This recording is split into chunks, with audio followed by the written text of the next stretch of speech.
বাংলাদেশের যে ইন্টারনেটের যে সমস্যাটা, যতটুকু আমার কাছে যত আপডেট ছিল আপনাদেরকে অবশ্যই আমি এটা জানিয়ে দেব।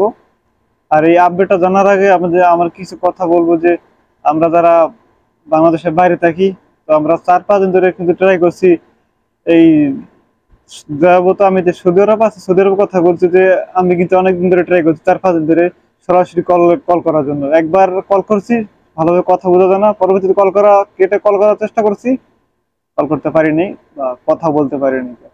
এখন আমরা যারা বাংলাদেশের বাইরে এসে আমরা সবাই কিন্তু টেনশনের মধ্যে আছি, আমাদের পরিবার কি অবস্থায় আছে, কিন্তু আসলে আমরা কল করতে পারতেছি না, খুবই টেনশনের মধ্যে আছি। তো যারা যারা আছেন বাংলাদেশের বাইরে আছেন, যারা বাংলাদেশে আছেন, ভিডিও তাদের জন্য।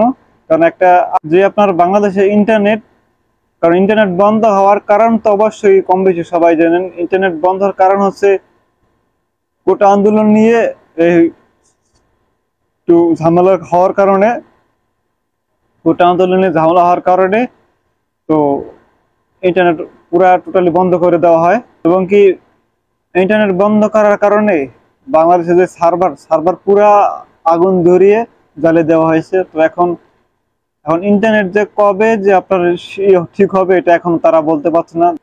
টেলিযোগাযোগ মন্ত্রী সে বলছে যে তারা চেষ্টা করছে ইন্টারনেট চালু করার জন্য, এবং কি যারা যারা কাজ করছে তাদের কাছ থেকে, মানে যারা এই সার্ভারে যে যারা প্রতিনিধি যারা আছেন বা ইন্টারনেট যারা প্রতিনিধি আছেন তারা বলছে যে সেটা একটু সময় লাগবে। তো এখন কবে যে ঠিক ইন্টারনেট যে ঠিক হবে এটা এখনো কেউ বলতে পারছে না। তো আসলে তো মনে হয় সপ্তাহখানেক লেগে যাবে, এটা সম্ভাবনা হতে পারে, বা তাড়াতাড়িও চালু করতে পারে। কিন্তু যে যেই সার্ভার যেখানে ছিল যে বিল্ডিং এ, সেখান থেকে তারা অন্য জায়গায় নিচ্ছে। তো তারা সবকিছু ঠিক করার জন্য চেষ্টা করছে। এখন কবে যে ঠিক হবে এটা কেউ বলতে পারছে না।